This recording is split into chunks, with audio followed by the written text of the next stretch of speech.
নাহমাদুহু ওয়া নুসাল্লি আলা রাসূলিহিল কারীম আম্মা বা'দ ফাআউযু বিল্লাহি মিনাশ শাইতানির রাজীম বিসমিল্লাহির রহমানির রহিম। আলহামদুলিল্লাহ, সর্বপ্রথম সেই রব্বে কারিমের দরবারে কালিমাতুশ শুকর আদায় করি, যেই মহান রব্বে কারিম আমাদেরকে পবিত্র মাহে রমজানুল মুবারকে সুস্থ এবং সাবলীলতার সাথে তার সিয়াম সাধনা পালন করবার মতো তৌফিক দান করছেন। এই জন্য সে রব্বে কারিমের দরবারে দিল থেকে শুকুর গুজার হচ্ছি, আলহামদুলিল্লাহ। আজ আমি আপনাদের সামনে রোজার নিয়ত সম্পর্কে দু একটা কথা বলবো।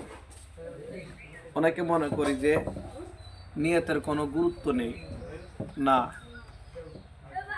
নিয়তের গুরুত্ব অনেক। রোজা যেমনিভাবে ফরজ, রোজার নিয়ত করাও তেমনিভাবে ফরজ। কেউ যদি রোজার নিয়ত ছাড়া পানাহার, স্ত্রী কাছ থেকে বিরত থাকে, পানাহার থেকে বিরত থাকে এবং তারপরেও তার রোজা হবে না, কেন? সে নিয়ত করে নাই। নিয়তি আলাদা আর একটা ফরজ। কাজেই রমজান মাসে রোজার জন্য নিয়ত করতে হবেই। নিয়ত ছাড়া রোজা আমাদের হবে না।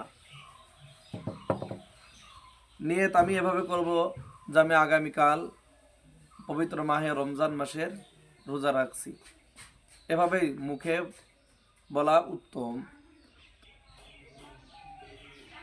অনেকে